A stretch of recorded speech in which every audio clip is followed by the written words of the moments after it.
In episode 18, we take a look at a certain CTU agent's arrival on the iPhone, plus we go eyes on with the first footage of the gorgeous XXL Supercross 2009 and the unique looking Realmaze 3D.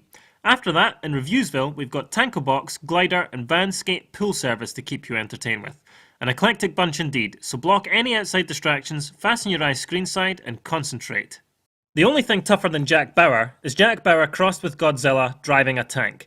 So it's good to know that America's one-man army and certified cell phone addict has made the hop from Java mobile gaming to the iPhone. 24 Special Ops from Digital Chocolate is not a purpose-built iPhone effort, but it is a nicely retooled version of the original mobile game with a lovely landscape viewing angle and touchscreen controls. The game unsurprisingly features a host of anti-terrorist tasks, including bomb defusing, code breaking, lockpicking and stealth, along with the series' trademark action sequences like car chases, shootouts and military encounters. All in a day's work then, and it's out on the App Store now in premium and light flavours, well worth a look for fans of the series. Motocross is an untapped gaming resource on the iPhone's racing stable, and the first entry into that muddy realm, XXL Supercross 2009, is looking like one of the iPhone's most visually arresting games yet. Featuring huge arenas, beautifully textured courses, gorgeous dynamic shadows, blistering speeds, as well as first and third person views, the game has clearly benefited from being purpose-built for the iPhone. Developer 2XL Games is a veteran in the motocross field, so fingers crossed its first iPhone title will scramble to the top of the pile. Look out for a review in due course. The first-person perspective hasn't been fully mastered on the iPhone yet, but by simplifying movement, Realmaze 3D looks as though it may sidestep any bothersome control niggles. Whether or not a game simply about navigating mazes will be exciting enough to sustain interest is another matter, but given how nice it all looks, our hopes are high that this simple 3D puzzler will provide an experience that's as fun as it is clever. A review, as ever, is on its way. Tanko Box places all its action within a 3D sandbox environment, but it's not the sort of sandbox normally referred to in gaming. These are charming, miniature, tabletop battlegrounds.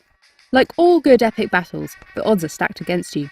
Piloting a single tank, you take on a host of varying objectives, from defending your headquarters to taking out every enemy vehicle.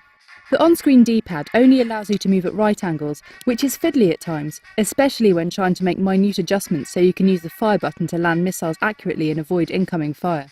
You'll quickly realise the importance of the miniaturised topography, and battles pan out like chess matches as you try to avoid confronting more powerful tanks, calculating ways to outflank them instead.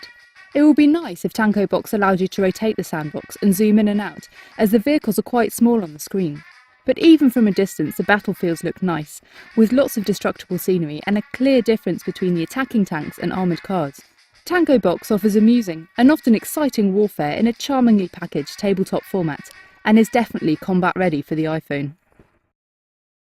Glyder gives you control of Erin and her Icarus-like wings, which you need to pilot successfully to escape the fantasy world you've been swept into on the breeze of an interdimensional rift.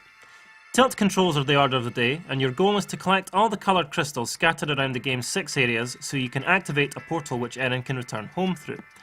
Finding crystals not only activates Erin's homeworld portal, but also opens up new points of interest.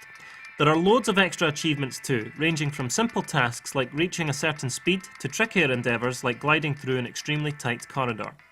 Finding crystals is never a problem, though grabbing them can be a chore. Gliding through tiny aerial passageways is a gratifying challenge, but the placement of crystals near the ground and other surfaces makes crashes frustratingly frequent.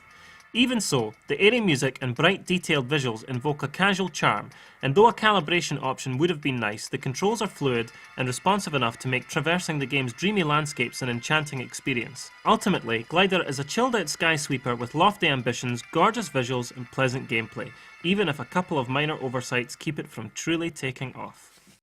Vanscape Pool Service places you in the shoes of two professional skaters who find their way into a disused rec centre and its empty swimming pool. You play from an offset bird's eye view, which takes quite a bit of getting used to, as movements are taken from the camera's perspective rather than the skater's. Tilting left, for example, moves your skater to the left-hand side of the screen, even if that means he's technically veering to his right. It's a bit of a mind-bender to begin with, but works well enough. Tricks are handled by swiping a finger across the touchscreen whilst tilting to spin around. This is how you rack up the points, but you can also earn them by collecting bags of rubbish and staying on your board for a preset time. One of the biggest drawbacks is the size of your skating arena. The pool is quite small, and a more expansive skate park would give the game the bigger scope it needs. It's still good fun though, and a very robust template for future skating games on the platform. Bandskate pool service may be a little clumsy, but it's enthusiastic enough to warrant a place on your iPhone.